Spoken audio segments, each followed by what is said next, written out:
You probably don't know Bill Winter from Adam. I didn't really either.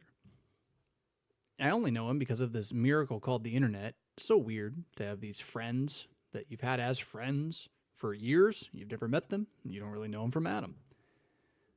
So Bill found Worldview Everlasting back when I was doing it at a time that he really needed it. And the long story short result of that is that he is now, having come into the church, the Lutheran church, I should say, he is now also seeking to become a pastor of the church through Concordia Theological Seminary in Fort Wayne, Indiana. So I was trying to brainstorm who I could interview about various things, and I knew he had some military background, and I was really curious about how the overlap between military training and theological training either exists or doesn't exist. Maybe where it should exist, maybe where it shouldn't exist. So that's kind of how I went into this conversation. I wanted to tickle that itch a little bit. But we ended up in places I really didn't expect to go. I mean, I was looking for some sort of pragmatic understanding of the similarities and differences between boot camp and seminary. And instead, what we got was a conversation about authenticity and brotherhood and suffering. Really wouldn't trade it for the world. So I do hope you enjoy this conversation with seminarian William Winter.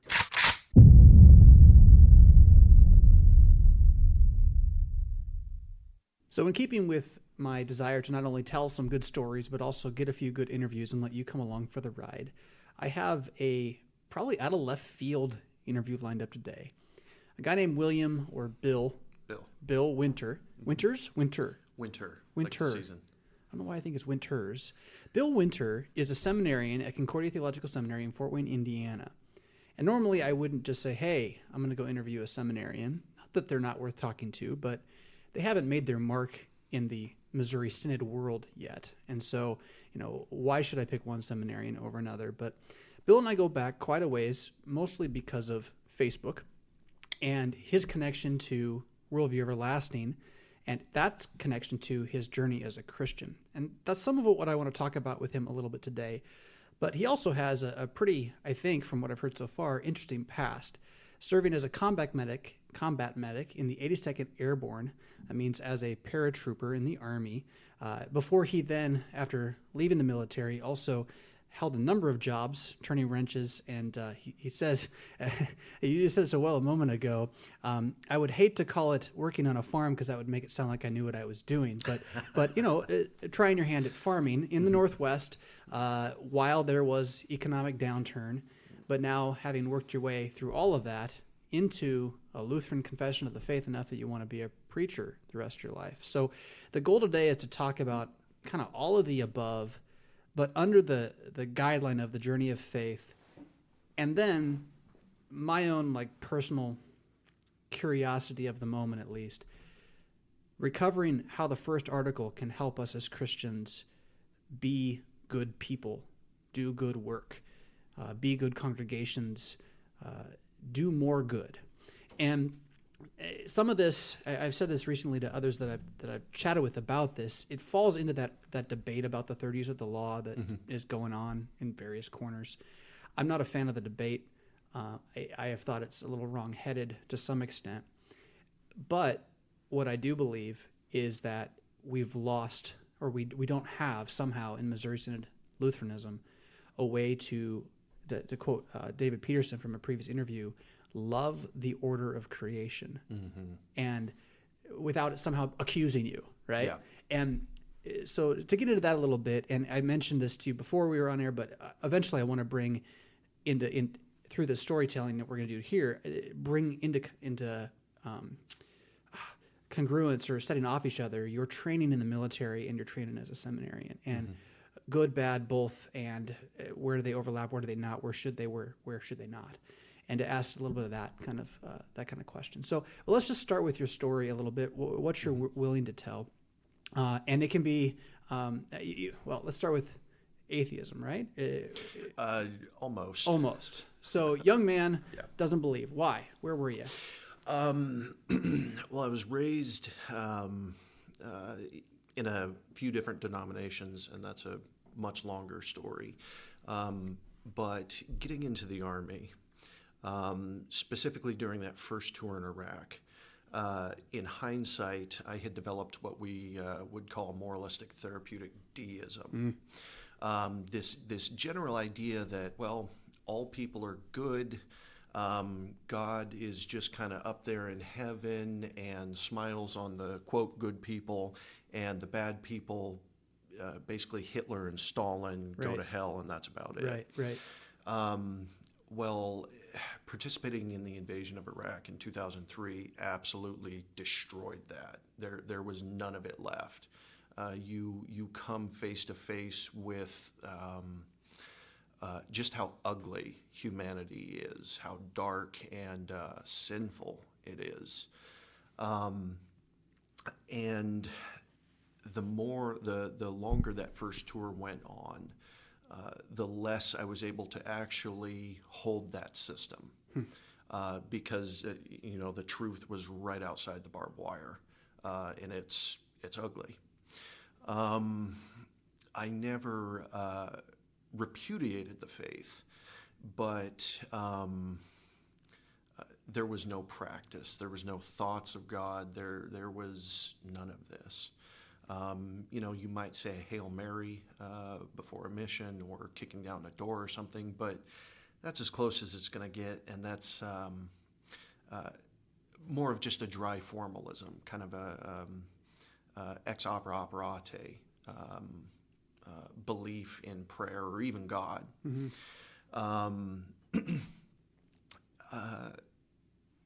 So you couple that with the lack of spiritual care in the military, and most of the guys that I first deployed with, who were Christians before we deployed, came back in the same state. Christian in name only. And this applies to everything from Roman Catholics to the evangelicals and Pentecostals and Baptists across the spectrum. I don't know how it is now, but at least growing up in the 80s and 90s, that kind of therapeutic deism was the model of American Christianity. And then when life kicks you hard enough, you leave, because there's nothing there.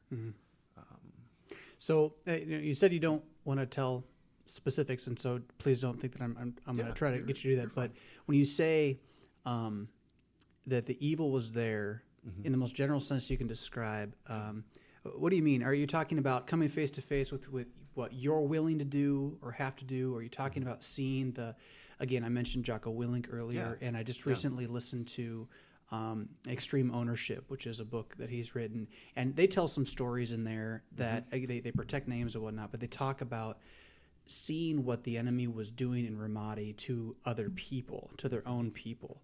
And is that more what you're talking about, just being aware of just how vile elements of humanity can be for their own sake, but the enemy at that point? Yeah, it's not just Islam, although without spinning out onto that topic, I think there's something to be said for that theological system that encourages these types of things. But it's staring at these things and then recognizing that there's a little piece of you that's just as capable of this, that, and the other.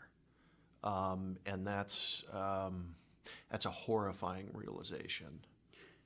Does it push you toward was it the kind of the problem of evil conundrum? Like, how could a good God exist with this world? Or was it more like there is a God and he's a jerk? I think in a lot of ways, and that I recognize that that's just feeling sorry for yourself at that point when you're asking that specific question. But in many ways, that's where I was. This God that I grew up being taught about was completely different than the one I'm seeing now in the streets of Solder City. Where is he? Where's the macaroni picture God? Yeah. Now I'm seeing this other one that, like I said, it broke my worldview.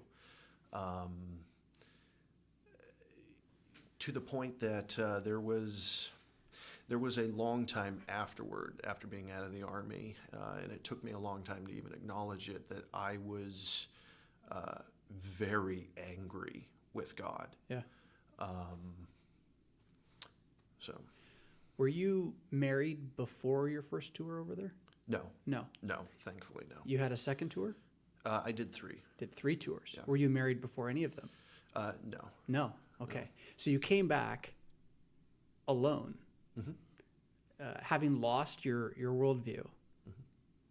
What happened next? I mean, world, I descended to depression and ended up drunk in the gutter somewhere. That's who Fisk would have been. That's where I ended up. Yeah.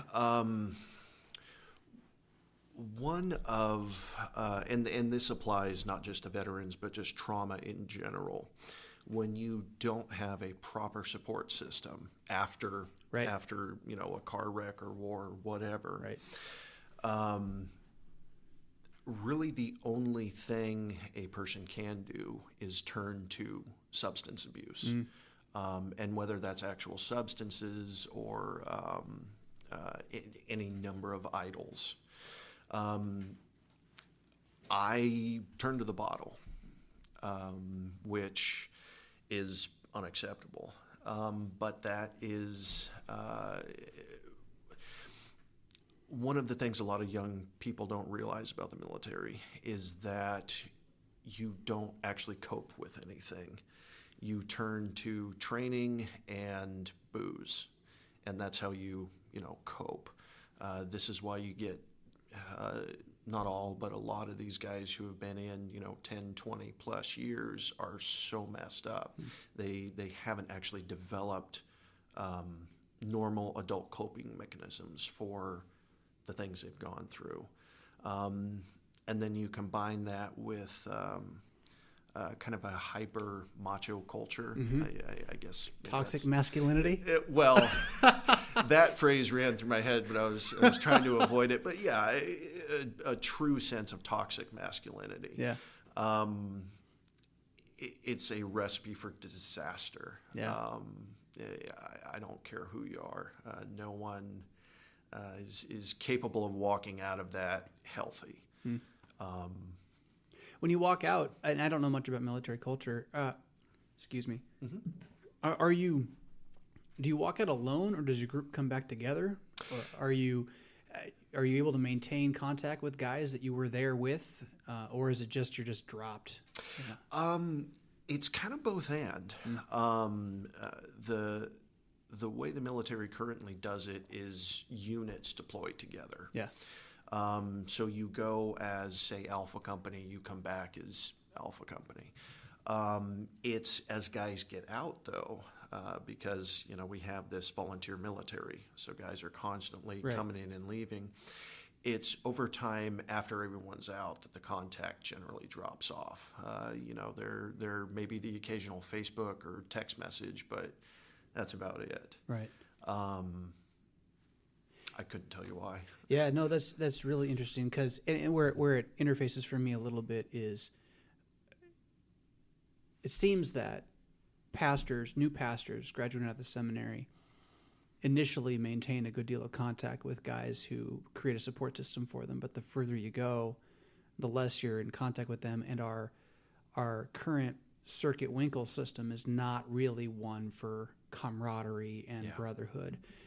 There's a few that are, but it really doesn't serve in that way. And so it's not a one-to-one, but it sounds similar enough.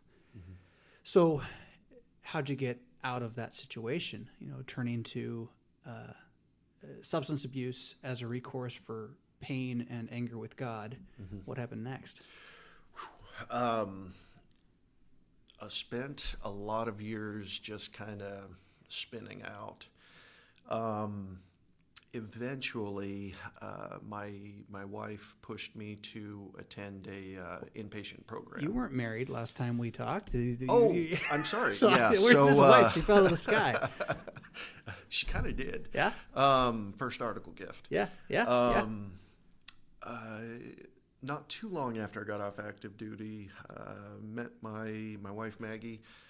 We got married, And then, man, this would have probably been 2009-ish. I couldn't tell you the precise date, but I ended up going to an inpatient program through the VA for PTSD. Was she a Christian? She was. Okay. Raised a Methodist, so some of them are saved. But this, I didn't know it at the time. This is hindsight speaking. But she spent years praying for me, and then finally convinced me to go to this program. I went, got sober, which is really important. And then also spent a number of years after that going to groups and counseling and all this stuff. Right. And just worked, raised my family, and did therapy. So I'm curious about those steps, though. I mean, because you mentioned being a first article gift as well. Oh, yeah. So you're in pain. You don't have a spirituality, at least one that you're comfortable with at all. You meet a girl. Most men would be interested in, well, not their spiritual side. That would not be the first place we go, right? But she has one. But it probably wasn't part of the development of your relationship initially. And yet, I guess what I'm wondering a little bit is, how much was her spirituality at that point something she was aware of? Was it more therapeutic deism still for her? Clearly, it was good in that it pushed you slowly into a better place. But as the story goes forward and you enter Lutheranism, how does that fit? Was she also wandering like you were, just in a female way? I guess is some of the question. I'm not sure. Yeah. I would actually have to ask her that. Okay. But you in marrying her, though, her Christianity wasn't like on the table. It was just sort of like, yeah, she does that. Yeah. More or less. Yeah. So when you in that position, when you're having kids and you say, do a good job raising my kids, what did that mean without a Christian understanding of vocation or fatherhood to fall back on? In your own head, like if you think back on what was the goal at that point? They needed to be doctors or lawyers and, make me a comfortable retirement. Okay. Yeah. Yeah. And I say that only half tongue in cheek. When we don't have the doctrine of vocation, when we don't have faith in Christ, we end up grasping for just whatever we think looks nice. So some people may gravitate toward little Johnny needs to be a soccer star or rock star, whatever. But it's all the same insofar as our children end up becoming almost accessories. Yeah, that's good. Yeah. And so raising them is more of job training for them rather than parenting. How are you going to be a lawyer if you're not doing your homework? Might be the best way to think of it. I like your use of the term accessory. I've thought about that very term often with regards to children. They're kind of elevated pets. And like most pets, you get them because they're cute, and then you have to live with them after they grow up, and there may not be the pet you wanted, but you have to still deal with them until they die. And for the kids, it's till they get out of the house. And if you can get some return for your investment, then all the better. I've never actually looked at children that way because I was a Christian and actively a Christian by the time mine came along. But I think that's a fair description of the way many people do look at children. So then where does Christianity enter this picture for you? Because it's not like you meet this Christian girl and she's like, well, before I marry you, you're going to be a Christian. That wasn't it. She's praying for your health to go and deal with the substance abuse, but it wasn't before that Christianity knocked on your door, right? Mm-hmm. So you've gotten cleaned up. Mm-hmm. You're more invested in your family probably than before. The kids are maybe a little more than just accessories at mm-hmm. that point, right? Yeah. So then, again, one sense the question is, you fixed your life. Where's the law? What do you need a savior for? Precisely. Yeah. I'm doing well, aren't I? Well, so what happened?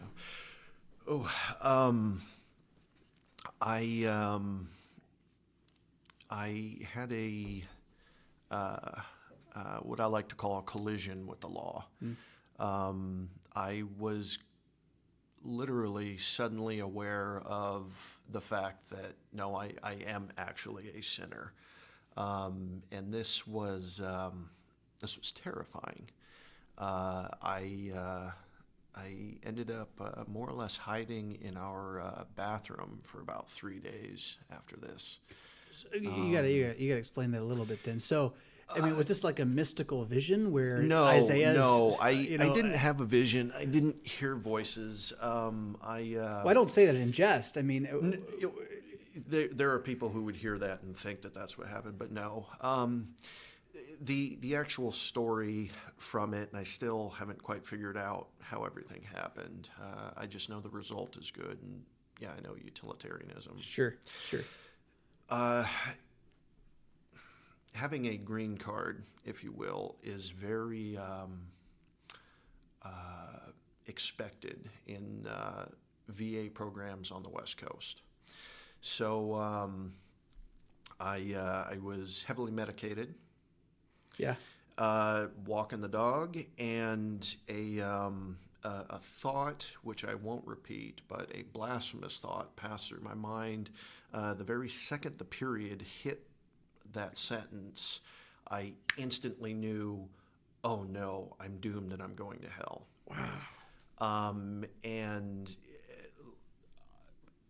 I don't know, I couldn't tell you much more than that. That's just what happened. I ended up, like I said, hiding in the bathroom. Okay, so pause on the bathroom again, because I'm going to come back to that. Okay. And I'll share a little of my own here, and green card and all that. Mm-hmm. I still pinpoint a massive turning point in my life as a human being, being the single time that I did psilocybin mushrooms.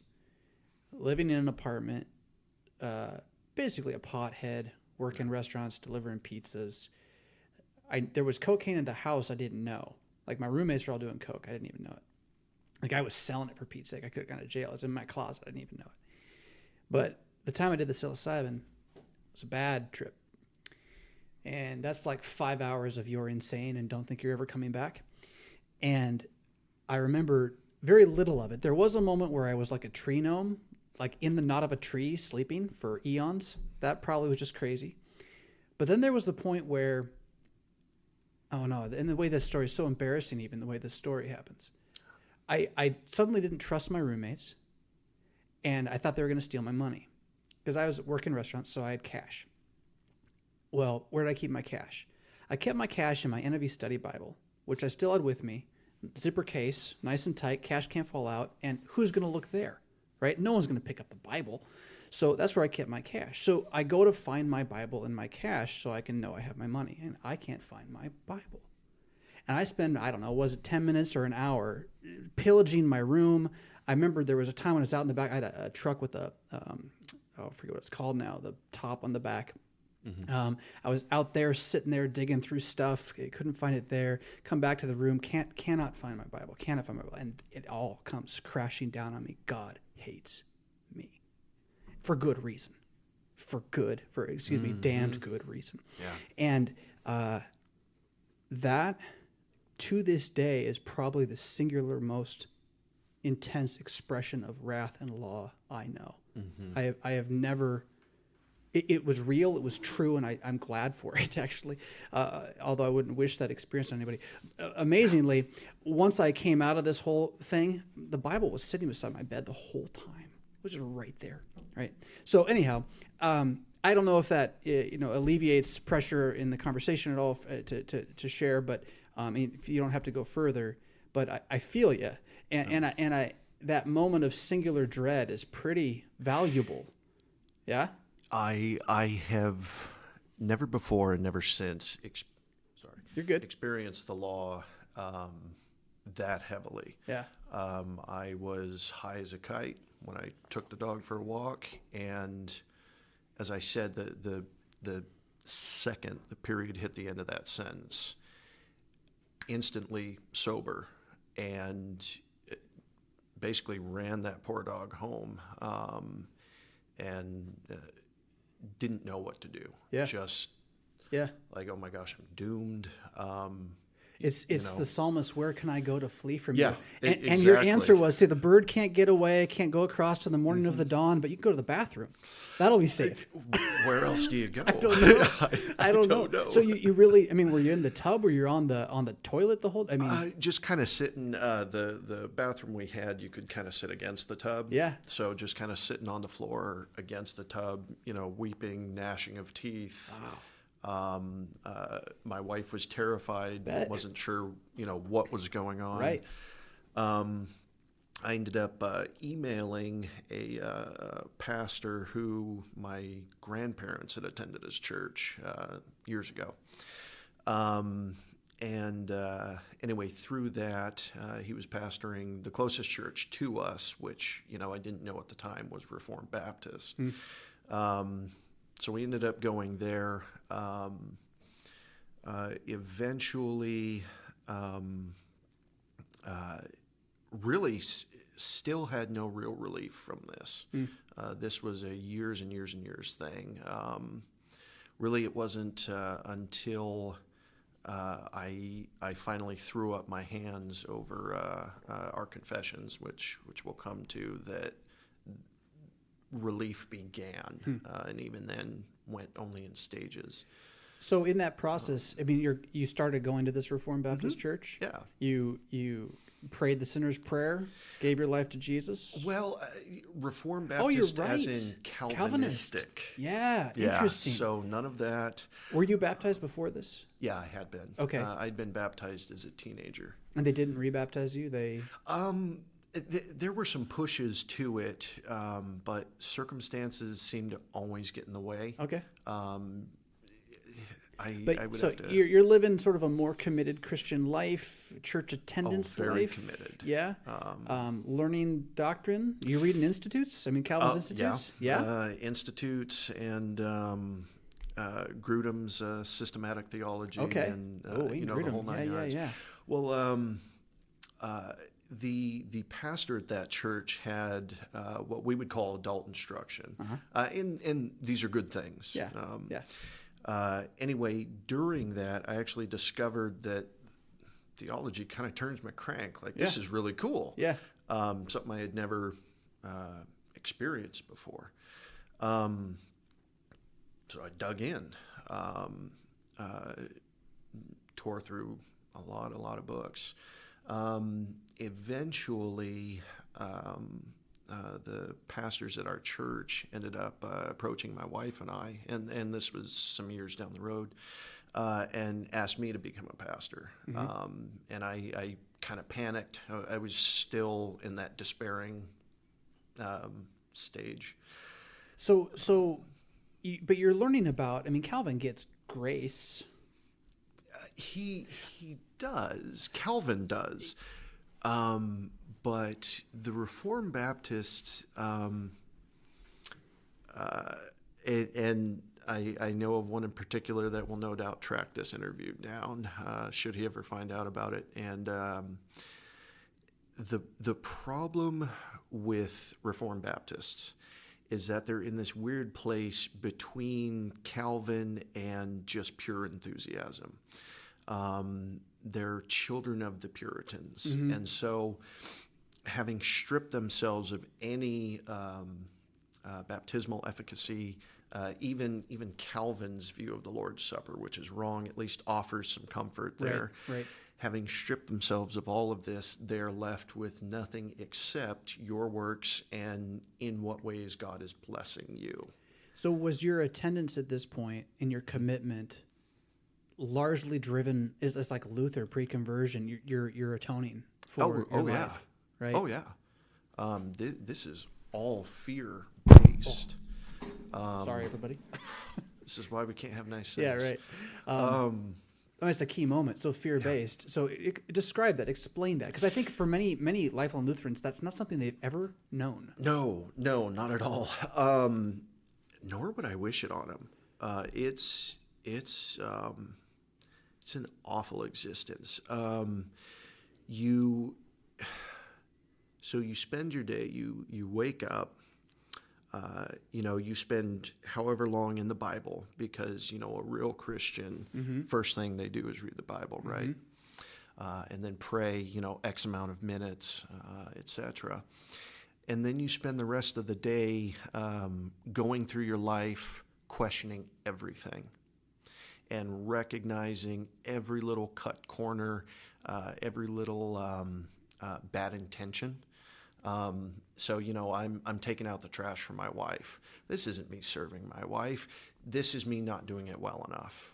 I should love and wish to glorify God to the point that I'm jumping out of my chair at this opportunity, but I'm actually dragging my feet.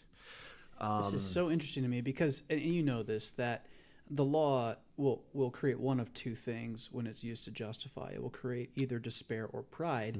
You're definitely living the despair life at this point, which means you are a Christian, right? Yep. And so somewhere in this, Christ grabbed you with the gospel. Yep. Do you have a recollection of that? I mean, you had to have a hope in there somehow. You believed he was risen from the dead. I think so. I'm pretty sure that, and this is one of the problems with Reformed theology, is it's so cerebral that looking back, it's sometimes hard to distinguish where knowledge was and where faith was. Yeah. And I don't, it's not a distinction I often like to make, but... No, it's a good question. I have the same question about my own time. We used earlier and said you never repudiated the faith, and that's exactly where I was. I never actually cursed Christ or anything like that, but I sure as heck wasn't much of a Christian. Yeah. And even my knowledge was largely purely of the story. Anyway. So then, what was the first taste of something different? And how accidental was it? Oh, man. Like I said, studying to be a pastor at a little Bible college in the area. And you know who Todd Friel is? I do, yeah. He's a Wretched Baptist. TV or whatever, yeah. And radio. I was a big fan, of course, because anyway. He in one of his segments references Lutheran satire, specifically the Trinity episode. Okay.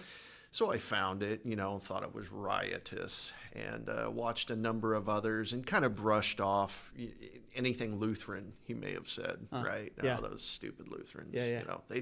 Luther didn't go far enough. Right. And then, what episode was it? In one of the episodes, he actually references you. Yeah, it's the fatherhood one, I think. Yeah, that could be. This is years, man. Yeah. We watched it with the kids just recently because he's got me on the TV doing Athanasian Creed and bouncing around everywhere. Yeah. So I ended up actually doing a search on YouTube for Jonathan Fisk or whatever, right? And, first thing I found was the channel trailer. Oh, sure. And so watched that and was like, oh, dude, this guy's awesome. And then I'm glad that helped somebody. I don't know if that thing was ever worth anything to anybody else. It was cool though. You're aiming precisely at our generation with that. Right. I pick out all the references and go, I like this. Yeah.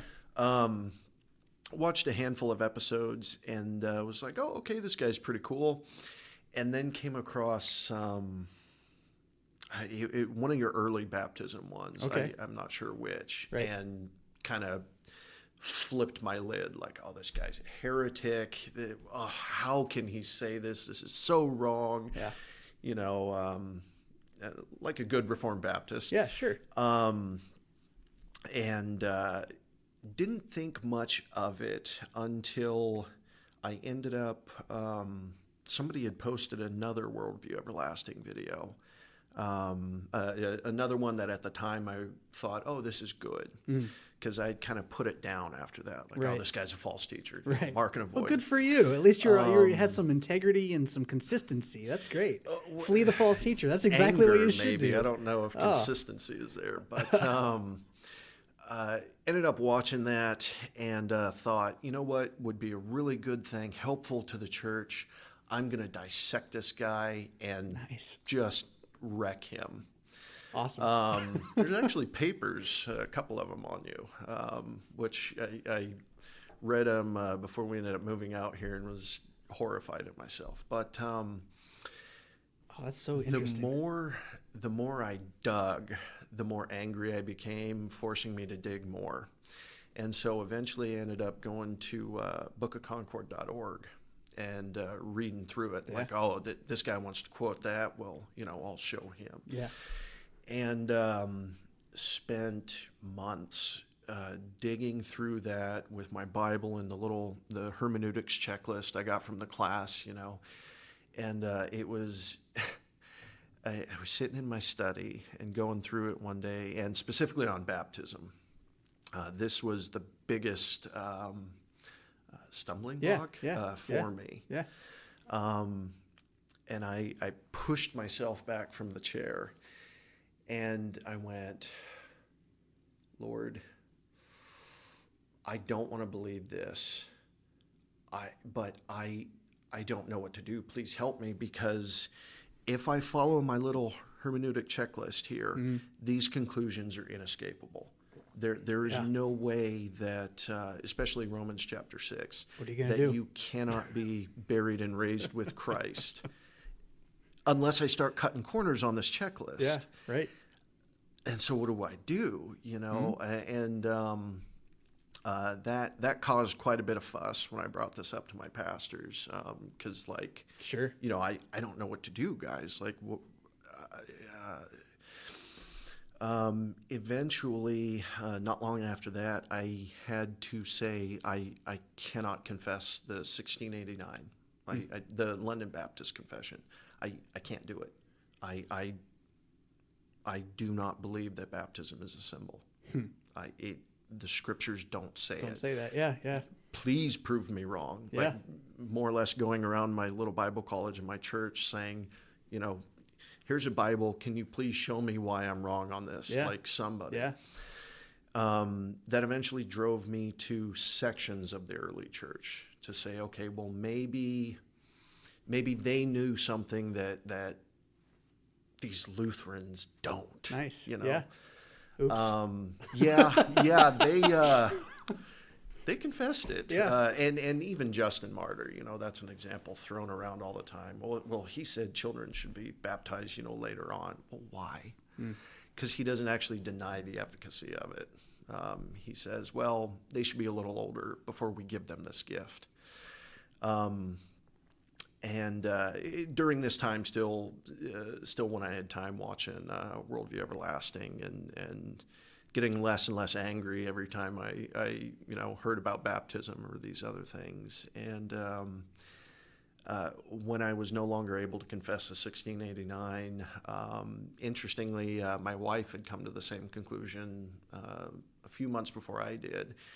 And so we were having this discussion outside of church one day, and she said, well, I don't even know if we can go here anymore. The pastor talked about baptism today, and he's just wrong. He's wrong.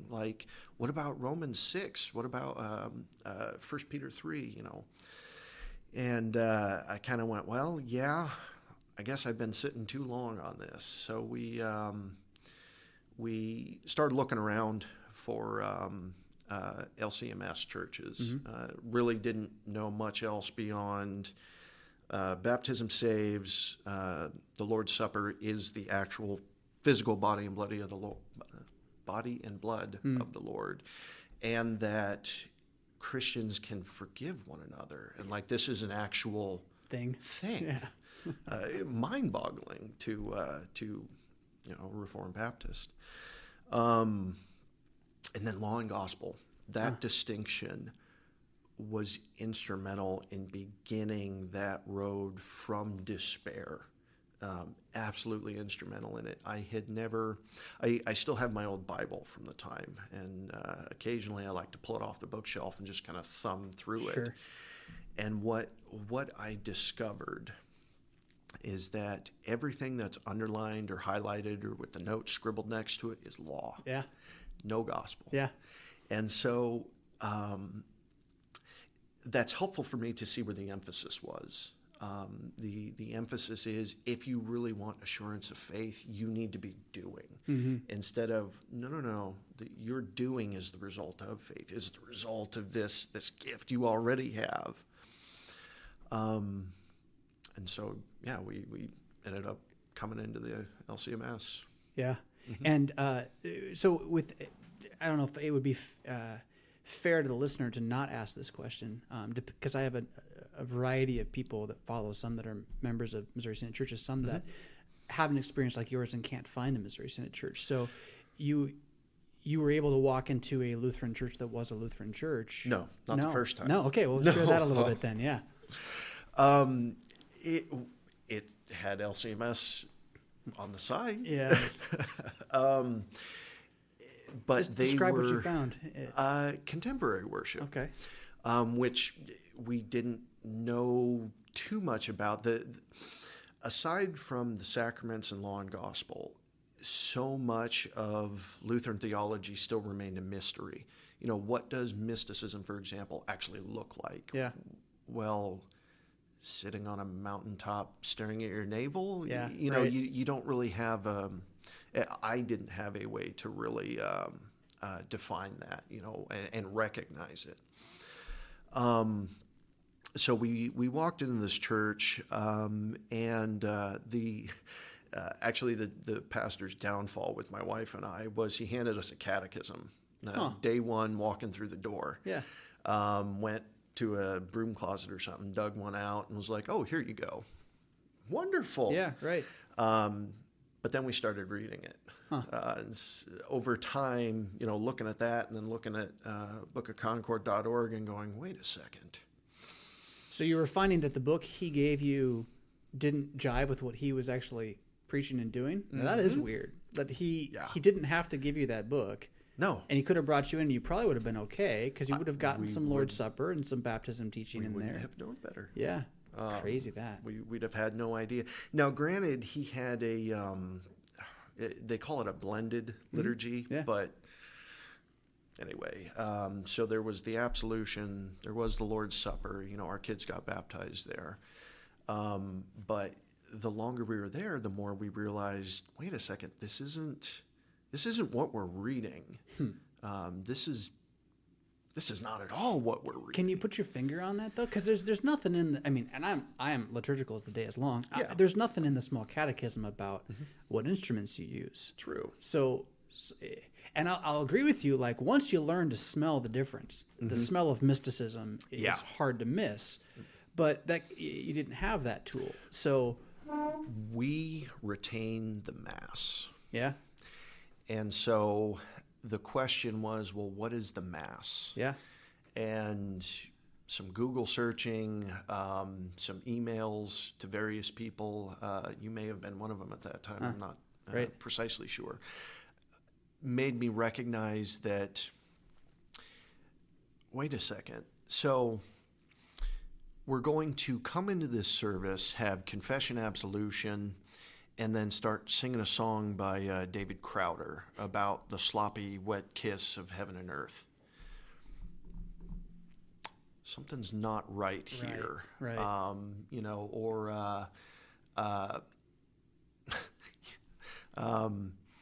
I know I'm a Christian because I just love you so much, Jesus. Wait a second. That's jive. not right. Right.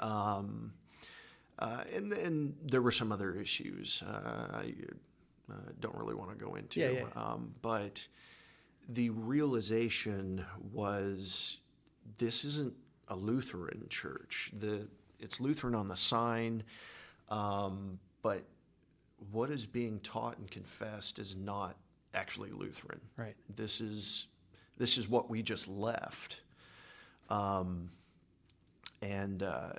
thankfully, a very solid confessional church was,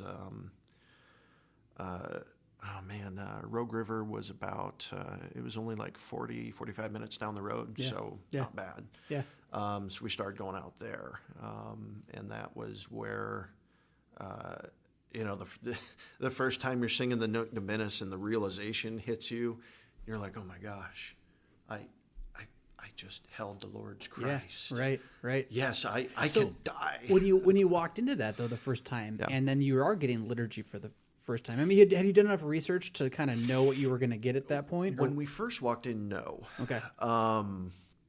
That was something that came kind of over the few months we were there. Okay. Things just started not seeming right. How foreign was it? I'm talking about the new place, the better place. How foreign did it feel when you first walked in? Really not at all. No? No, the way the service works is so clear in the hymnal. Like, I'm sorry, even a Reformed Baptist can do it. Yeah. Granted, the pastor had spent a few minutes explaining it to me prior. Okay, these are the parts you do. This is the part I'm going to do, so on and so forth. But for all the issues a lot of people have with the LSB, it's a really good tool because the Bible references are right there on the page. Right. So for the Baptist particularly, you're like, oh, wait, the Bible says that part. Yeah. I can't get mad at that part. Yeah, exactly. When you confront biblicists, you have to be able to point them to the Bible. Yeah. And so having those references right there make it so easy to go, oh, okay, yeah, Simeon did sing that. That's right. As an example. Yeah. And that's the beauty of the liturgy. It's all straight out of the Bible. All we're doing is taking the Bible and copy pasting it for church. Yeah. And that's glorious. It protects us from, maybe pastor had a bad day for preaching, and the sermon was not all that great. Well, we're still getting law and gospel throughout the entire service. I had a lady, she's, I don't quite know how old she is. She's got to be in her 90s, and she forgot her hearing aids this week. Oh, no. And so she's sitting there in the lobby or whatever, narthex, telling me that she doesn't have her hearing aids, and so she won't be able to listen to the sermon, although she wants to. And so I tried to speak loudly to her, at least you're going to get the Lord's Supper. And she couldn't hear me. And so finally, I'm yelling as loud as I can, at least you're going to get the Lord's Supper. I don't know. I can't hear you. And I was in my head, I'm like, well, at least she's going to get the Lord's Supper, because she is going to get the Lord's Supper. And she did. And there's something glorious about, we retain the Mass, and then everything that we do as liturgy is oriented toward remembering that. Right? So do this in remembrance of me. The Baptists say, that's what it's all about. Well, I would say we're actually doing it. Yeah. We are remembering it. I'm going to make a hard left here. This has been really enjoyable, but I want to respect your time and listeners' time and do that hard left into training. Mm-hmm. And I'm not going to take as much time to set this up as maybe I should, but I would like you just to interface initially. You went through military boot camp. Mm-hmm. You were in a war, a real war. You're now in spiritual boot camp. And even though I don't think we use this language enough, you're about to be sent back to war. Mm-hmm. What does that mean as I even say that? I mean, here I am. I've not been to war. Who am I to talk this way? But it's fair enough. I mean, and I want to know, what do you see that overlaps as good? What's bad? What are we missing that we could learn? Start it however you want. Boy, you want me to get resigned to Saltwater District, don't you? Well, yeah, and there. I mean, that's some of it right there, man. The fact that it's even something you have to worry about. I mean, there's something about being a seminarian and realizing you don't have a place to talk. But I'm going to ask you to talk about your seminary profs. I'm asking you to talk about the experience of training. Yeah. And as one who's been through training in certain ways, so. I don't want to get you in trouble. And by the way, the listenership of this thing isn't that big. No, so you're fine. I don't actually care. Oh. I'm going to set heads alight with paper I'm dropping here.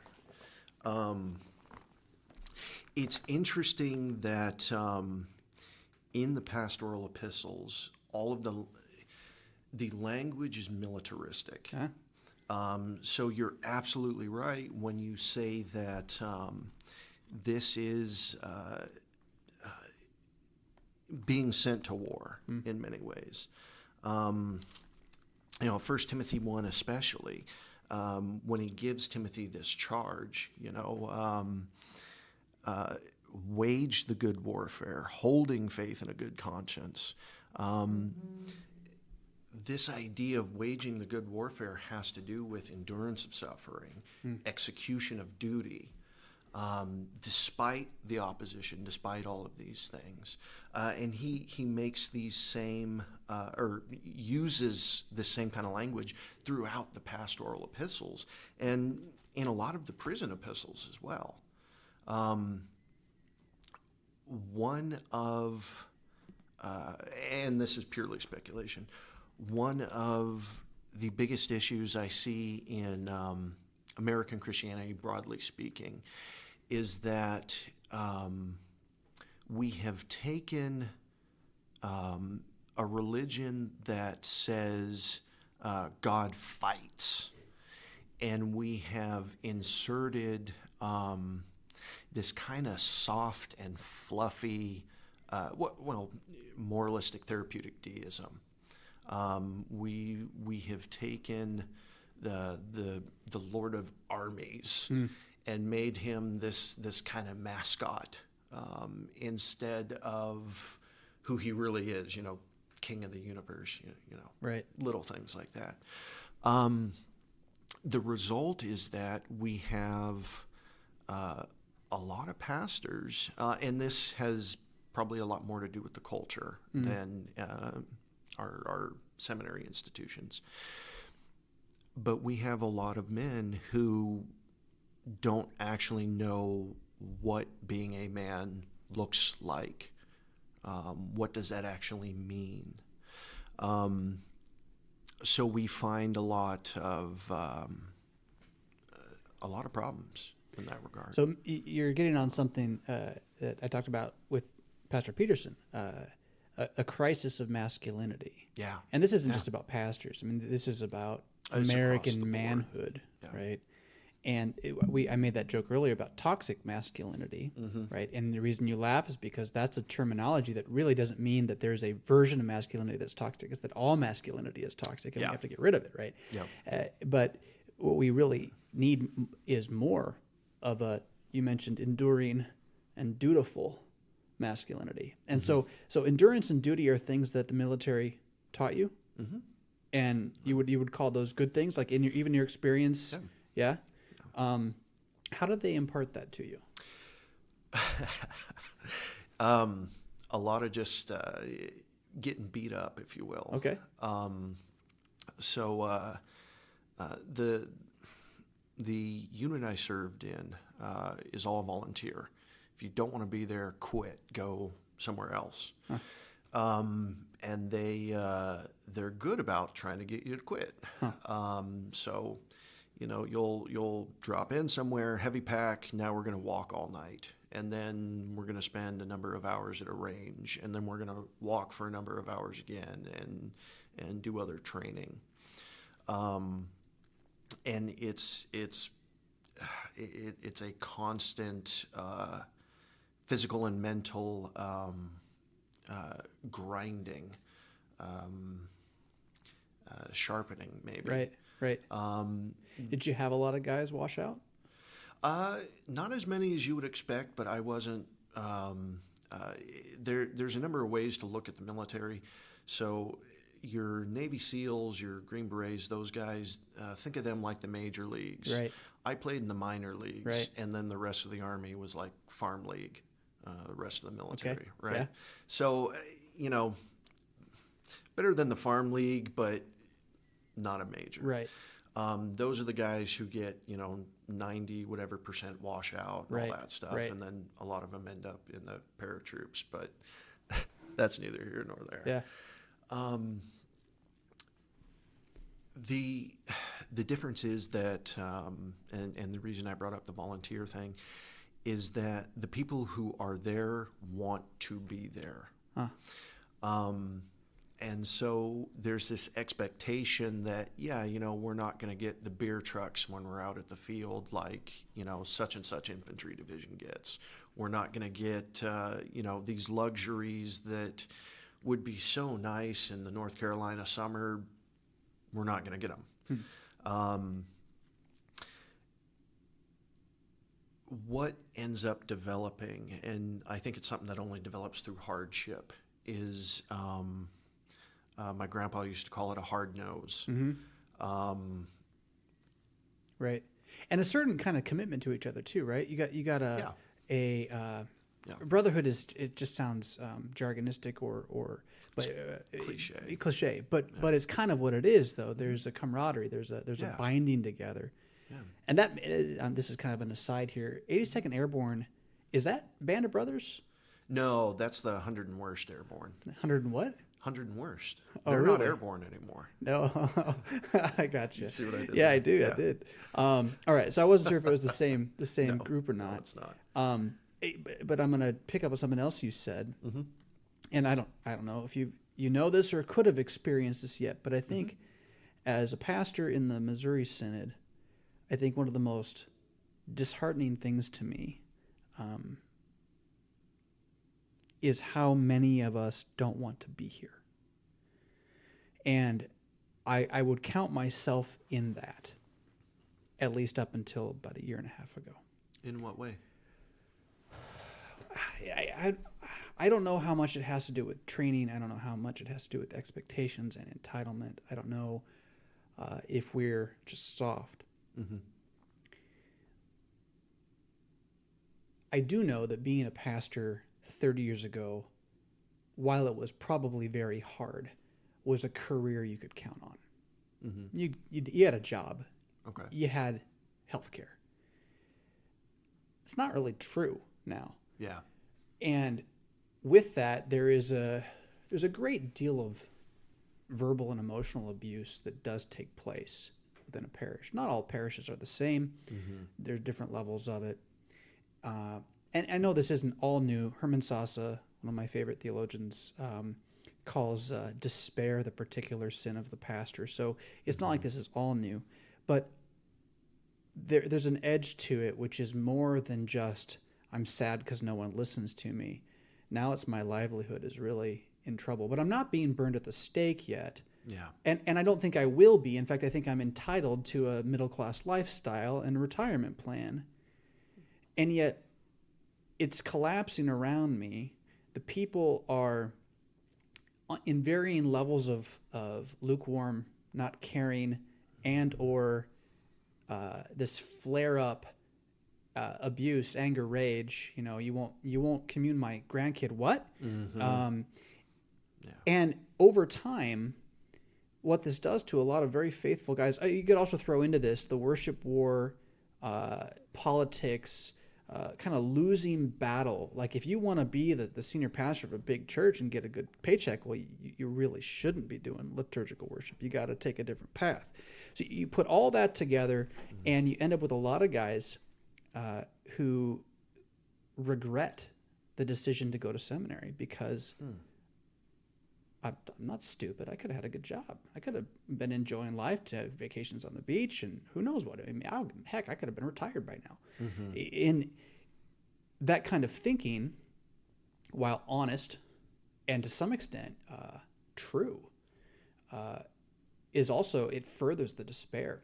And when guys start to speak with each other about that, it amplifies it for each other. And so there's like this quiet suffering where you hear someone say it, you don't respond, but it amplifies yours, and then you say it somewhere else. So that's out there right now among the best churches and the best congregations. And I'm not picking names or anything like that, but I'll throw myself there. That part of... the best? No, yeah, thank you. No. But as one who I can honestly say that 25%, I don't know, 60%, 25%. My decision to go to KFUO, to be on the radio, was in part a fleeing of the parish. Really? And and I carry some weight on that, and probably will to my dying day. I'm thankful for a second chance. Yeah. But it's back to this I didn't want to be there. And it's through that process that God taught me that I do want to be there. And I think I know why and how now. But not everyone necessarily gets that kind of chance that I got to step back and still get back in or anything like that. So I don't know how much of this is really going to be something you can respond to or help with. But I think it's pretty key that we ask this question: how do we, if we're going to learn from your experience, just as we've talked about it so far in the military, and how to fight the beautiful war as Paul talks about it in Timothy in the present, some of it's got to be with the spiritual care of our troops, which gets back to sort of what you were talking about before with spiritual care of troops in the military as well, right? Go ahead and feel free. Yeah. I've heard, and I actually only heard this week, that our church body is launching a like a spiritual care kind of program. That first I'm hearing about it, but I applaud that, because something I saw at our home congregation, Faith Road River, is that same thing. And I don't know how it is in the Midwest. I would assume there is perhaps more support, but not necessarily. Depends. In a lot of ways, without directly shared suffering, men do not bond. What do I mean by that? There are veterans here at the seminary, right? And while we share that bond of, oh, you're a combat veteran, I'm also a combat veteran, there's always going to be a distance there. Why? We didn't serve in the same outfit. He served in Afghanistan, I served in Iraq.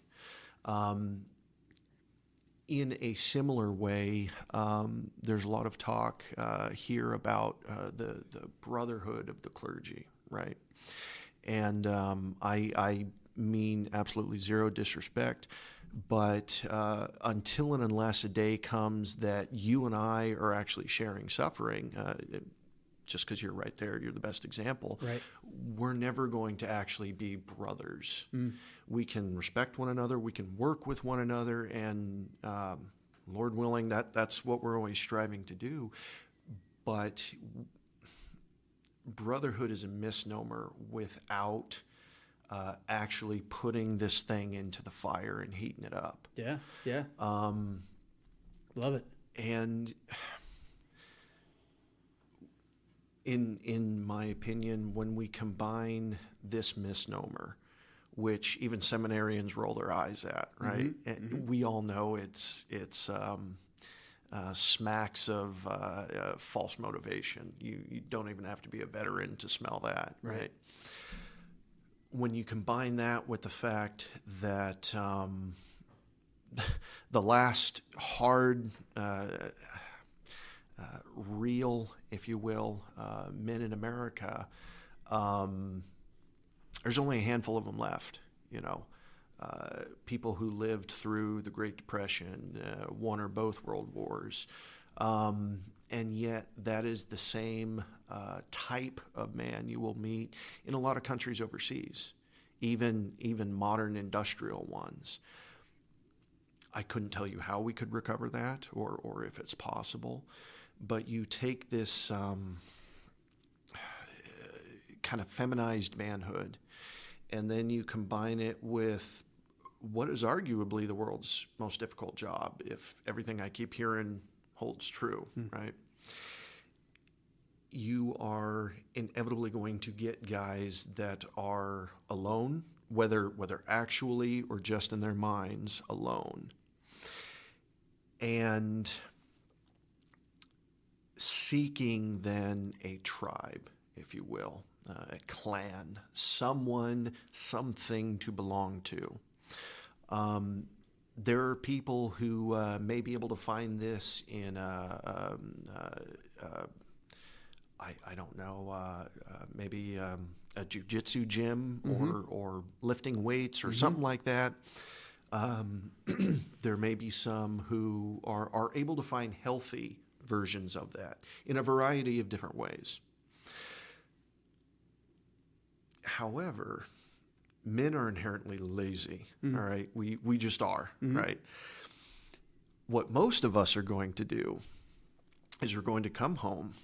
We're going to turn on the PlayStation or fire up Facebook.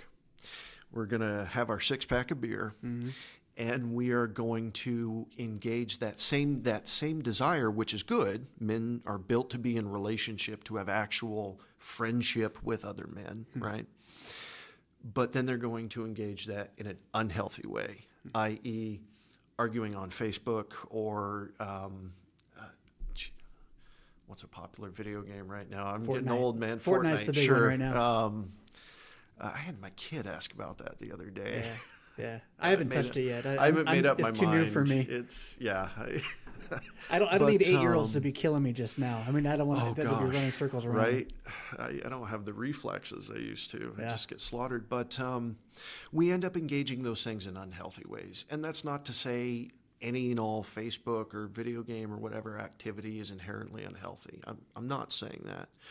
But what I am saying is that it cannot and must not replace actual face-to-face trusted relationships and friendships. And that's a difficult thing to set up among introverts. Right, right, which a lot of pastors are. You also can't manufacture it. No, and you can't. Where does that happen in American culture? Where is there a place where men do man things? I mean, you can join a motorcycle gang, you can go to a fight club, you can go to a gun club. If that ain't your stick, what do? And so it's a bigger question, but I really like some of the ways you've shared about it. My favorite line right here is just without shared suffering, men do not bond. And then asking that about a combination, asking about the pastoral, the pastors in the Missouri Synod, but then also men in the congregation, hey, come to Bible study, brother. That turns off most men, and for good reason, I think, in some ways. That's not the kind of, they maybe conceive of Bible study as suffering, but it's not the kind of suffering that we're talking about, right?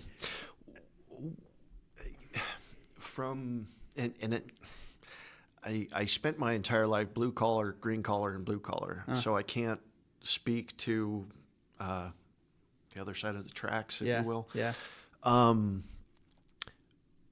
Why would I show up to a Bible study, for example, when I actually have no stake in the church? Yeah, right.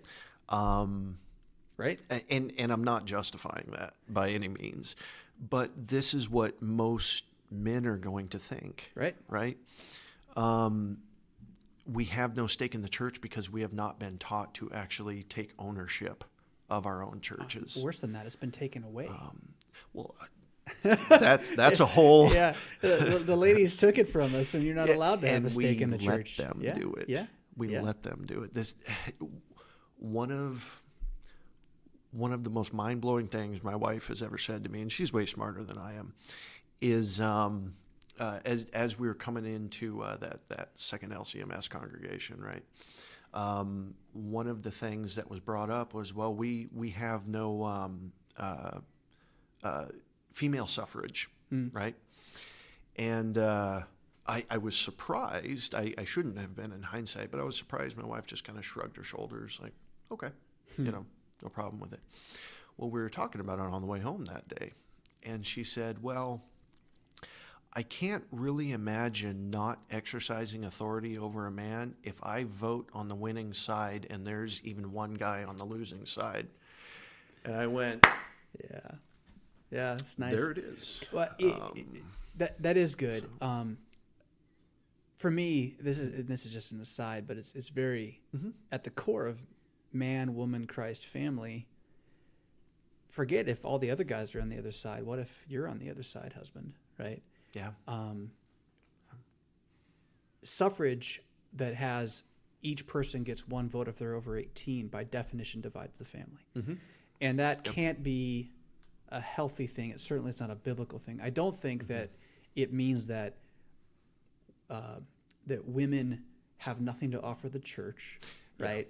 or that they're you said she's smarter than you, that they're dumb, or that they can't be involved in decisions. It's more to recognize that the decision that should be come to before, if voting's even the right thing to do ever, but the decision that should be come to is within the family, and that the husband, as the representative head of the family, is coming forward, right? And so, that's crazy though. So in Northwest Saltwater District congregation with no women's suffrage, because that ain't the norm, man. We gave that one up. We punted on that thing a long time ago. That in private cups, individual cups, we just decided, whatever, why fight? It took me a while to come to the common cup. I was walking by the, they have the little basket to collect the little shot glasses, right? I looked in it one day and noticed, at the bottom of each rim, Jesus is there, and I'm like, oh no. That gets me too. And I don't want to chase that one too hard. And that's a slow, just word of wisdom. Don't change that one the first week. Let that be a slow teaching if you have any intention of bringing it up. Most people's consciences are so bound on that thing. They're so afraid. And that's what scares me the most, is it's a betrayal of our fear. And why are we living afraid?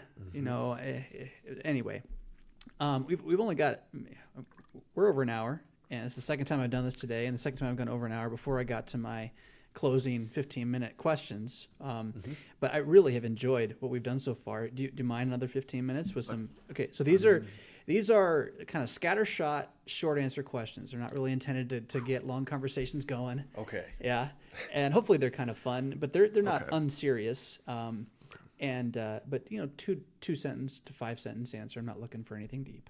Okay. How do you measure success at the end of your day? Am I still in Christ? As best as I can tell, is my family still in Christ? Beyond that, I repent. We're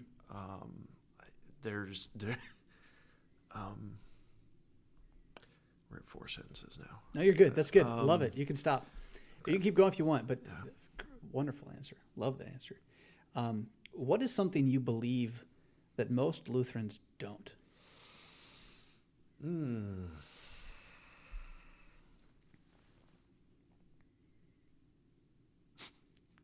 Our confessions? Oh, well, maybe. Okay. Yeah. Anything specific in our confessions? Like most Lutherans believe Jesus rose from the dead. The basic tenets of the faith, yes. However, I believe we confess law and gospel. I believe that without it, we cannot have pure doctrine. Christians can and actually should, especially fathers, need to be forgiving one another. Yeah. I stole this quote, but the reason we don't have private confession is because we're not actually forgiving one another day to day. And it starts at home. Yeah. Like everything else. Yeah. That's good. That's a good answer. So that private confession should be exercised in the home. I would agree most Lutherans do not do that.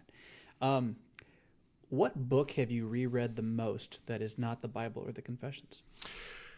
Oh, Luther's 1535 Greater Galatians Commentary. Oh, interesting. You've reread it. You've read it more than once. This is...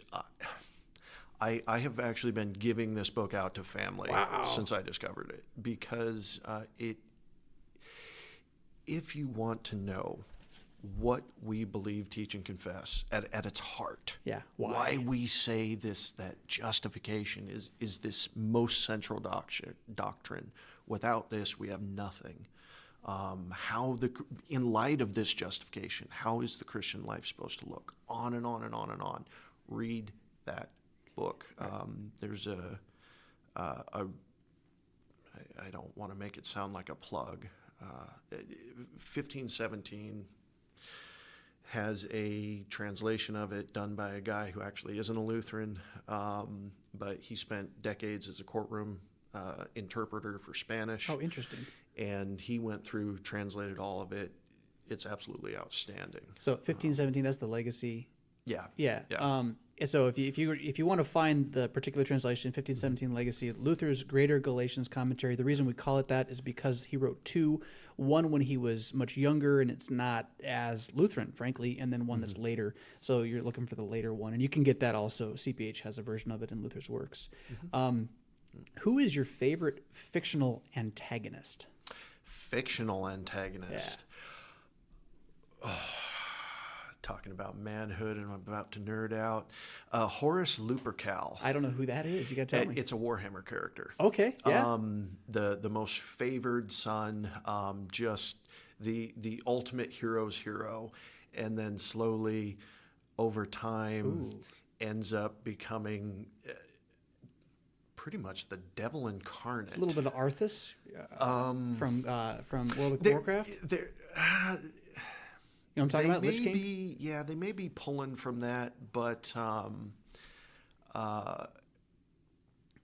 it's just it wrenches your heart to be reading through the group that does it, Black Library. They're going through the back story of the universe now. Yeah. And so anyway, the central plot in what is known as the Horus Heresy is the downfall of this mightiest of heroes. And what's his full name again? Horus Lupercal. Lupercal. Yeah. Now there's got to be a Lutheran satire somehow worked into that Horace's actual last name is Lupercal. Well, that would be really good. The authors, what I like about the universe, and I'll stop with it there. The authors are very classically trained. Oh, cool. And it shows. Yeah. So you call it the Black Library? I've never heard of this. The Black Library. I'm familiar with Warhammer, but not the mythology of it all.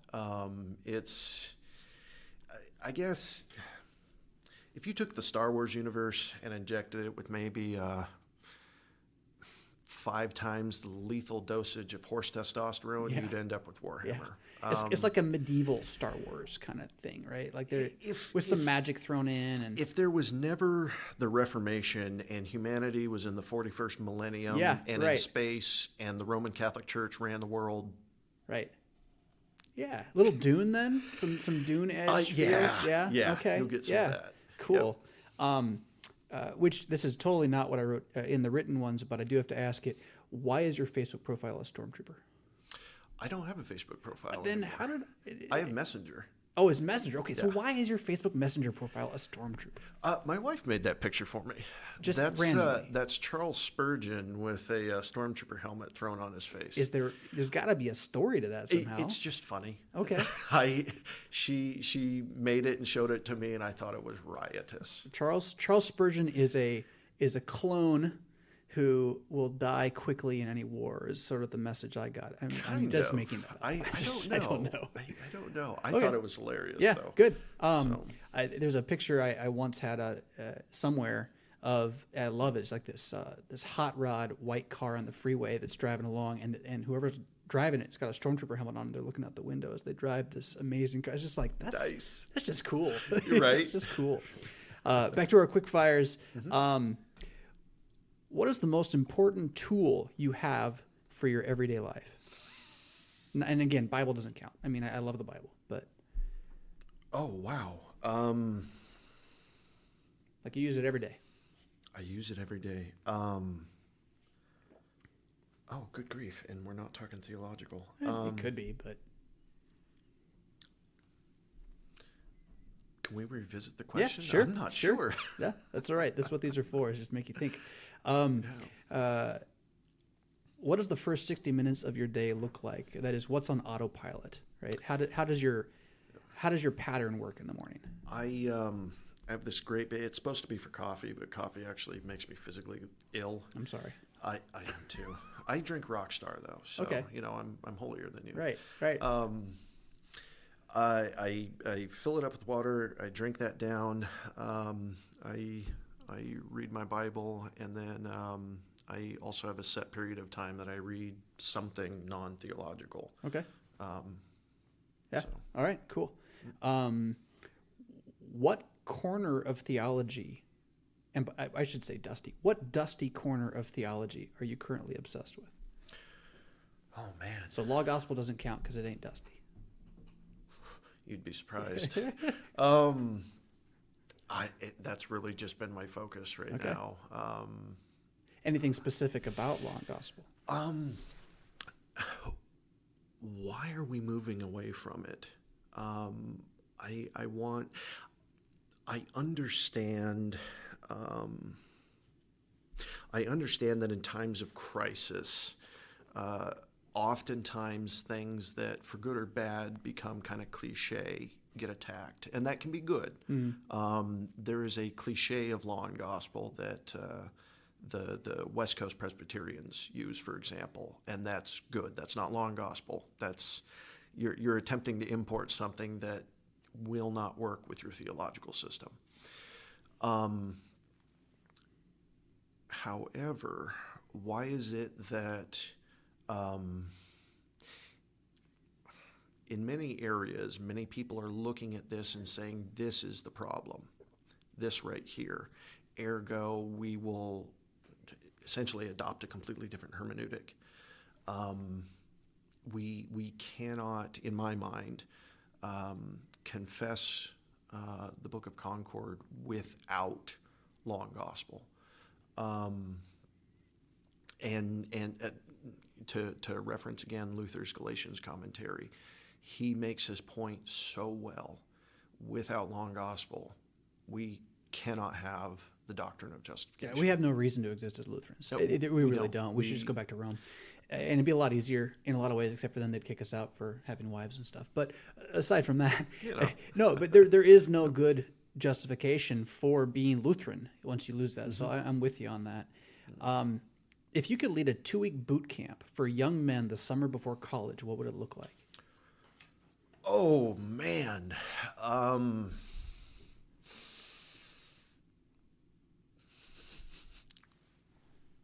Probably be a lot of yelling, a lot of flipped bunks, a lot of this is wrong, I'm going to mess it up, now do it again, you have less time this time.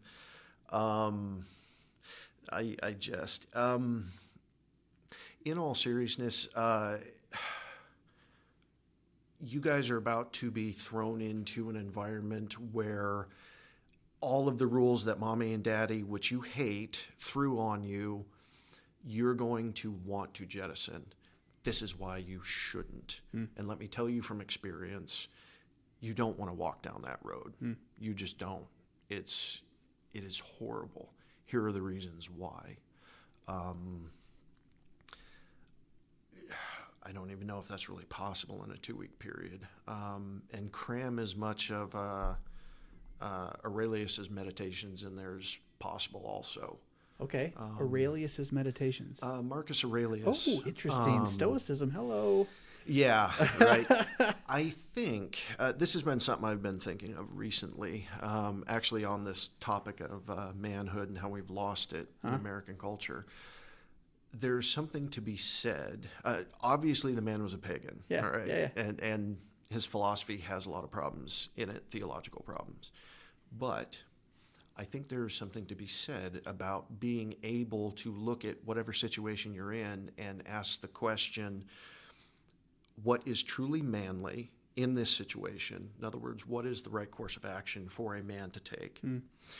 Secondly, what contentment can I find out of this situation, this station, no matter what it is? And finally, how can this situation, good or bad, further develop me in a positive, healthy sense?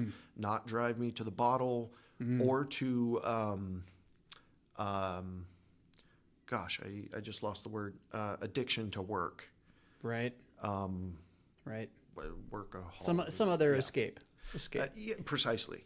That is to say, how can I better myself? Yeah. Regardless of the situation. Have you found, are you familiar with, Tim Ferriss has recently re-released the works of Seneca in 3 ebooks. They're all free. I haven't gotten to Seneca yet. Okay, well, I actually only recently started reading the Stoics. Yeah, and I haven't read it much. I've picked up on it from others. There's also a wonderful book called The Subtle Art of Not Giving a Blank.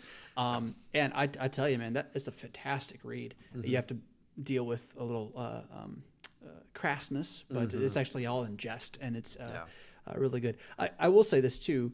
I think that maybe our problem is not so much that we need stoicism. We just need names like Marcus Aurelius. Like, it's hard to be a wimp when they're calling you Marcus Aurelius. Like, you just have to be a little bit more of a mailing man. It's half a joke, but I get it. Aurelius Prudentius Clemens is a name in our hymnal somewhere, I think. Just such a cool name. Well, we've lost, in losing friendship, true male friendship, because what is the typical joke if 2 dudes are hanging out? Yeah, what are you, gay? Yeah. And so kind of... or like what, bromance? We make fun of bromance. Yeah, stuff like that. Yeah. Wanting to avoid that, right? We tend to keep other men at arm's length. Yeah. You know. So we have, and I would even argue we do this within families as well. And even to men we should hopefully be able to admire, pastors, elders in our churches. So in losing friendship, we've also lost heroes. We've lost role models. Yeah. And so the role model, and modeling is how children develop. Whether we like it or not, our kids are modeling us, they're modeling what they see on TV, etc. What do we do when role models are the $10 million a year quarterback who beats his wife on the weekends, or however many other ridiculous examples? This is a problem. I don't know what we do about it. I'm throwing that out there, though. No, it's good, and I like the question about the boot camp for young men is very much getting at that problem. That there's that problem. Yeah. Is there a most important? I mean, we maybe already talked about this. A most important failure in your life? Oh man. I would need a scroll to even list the top 100. Well, the one that's been best for you. The one that's been best. Oh man.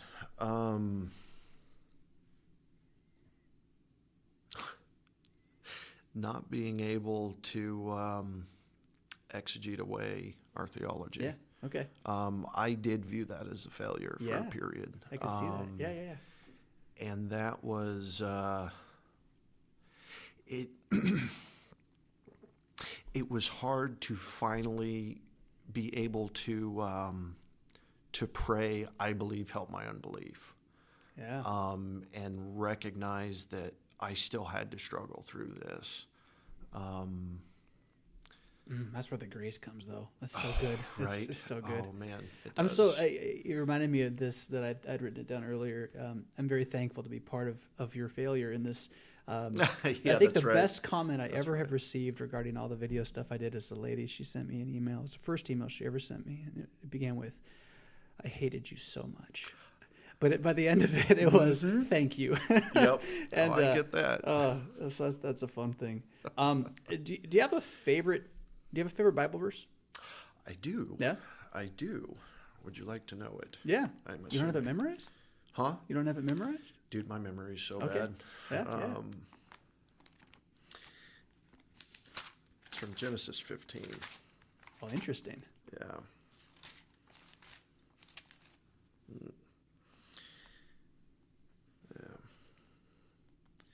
Yeah. The Lord brings Abraham outside, says, hey, go ahead and look at the stars. Count them if you can. Yeah. Hey, so shall your offspring be. And the thing I didn't get for so long, just so long in my life, Abraham, believed the Lord, and the Lord counted that to him as righteousness. Yeah. Not Abraham did a whole bunch of stuff. Not Abraham earned his way in or was a really good boy. Abraham believed God. God said, hey, all these stars, your offspring's going to be, uncountable.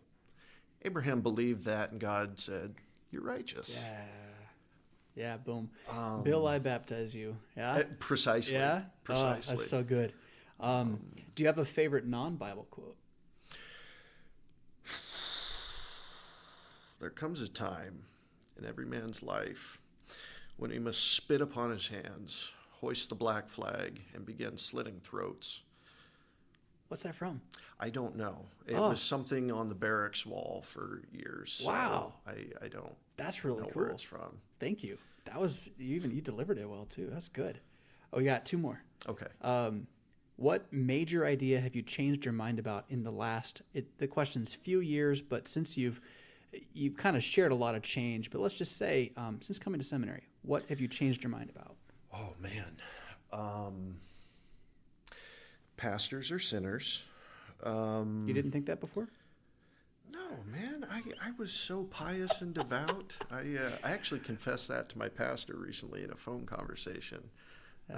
He said something, and I went, "Man, you are just a wretched sinner." Huh. That was kind of a shock over the course of my first year. Going, wow. Yeah. Just a bunch of guys. It's a bunch of sinners. Yeah. And not to excuse that, but. Well, I mean, there's a positive and a negative to that too. Yeah. Like, there's a point at which you can't get away from it, but then we shouldn't relish it. That's a whole nother topic. Precisely. Right? But okay, that's good. I like that. Last one. What is the most important first article truth you see most people ignoring? Can be Christians, non-Christians, whatever. Oh, man. I think right now it would be order of creation. Okay. And I'm just as guilty of this as anyone else, but we ignore the order of creation. In our families, just in our day-to-day vocations, our day-to-day interactions. There's a reason in the Catechism it says the head of the household should teach this in a simple way. The head of the household, that idea of headship, we just, we don't really know what to do with. I don't fully know what to do with. And yet, I suspect if we could somehow, jump into a TARDIS and go back even 3-4 generations and ask, random pastor from many different time periods, what does this mean? Mm-hmm. He would be able to say, oh, and just list these things out. Or at least demonstrate them clearly in his life. I don't think we can do that anymore. Interestingly, I say that, and I don't think our women and our girls struggle with that as much. That's interesting that you say that. It is just like the biggest, not the biggest. A lot of the noise you hear about racism is from white people. Mm-hmm. So also a lot of the noise you hear about feminism being so necessary is from men. Mm-hmm. There are women too who do it. Yeah. But yeah. I think within Christianity, the men are more afraid of it than the women are for it. Precisely. And, that actually is the problem, isn't it? Like right at the root. Bill, we got to do this again at some point, a year from now too. Who knows? As long as I didn't get you kicked out of seminary by doing this, but I don't think we did. But I really thank you so much for this. You've been very vulnerable, and I think that's good. That's the more I pursue not being the bouncy face on a video and instead being a voice in people's ear, the more I believe that we need and crave honesty and humanity as Christians with each other. So really, thank you. It's been good radio, not radio, good podcast. Yeah, and I appreciate it very much. Thank you.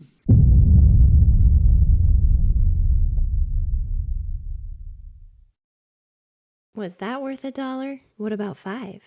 Project Resurrection is made possible by listeners like you and your patronage of my husband's work. Click the Patreon link in the show notes to sign up. Pretty please?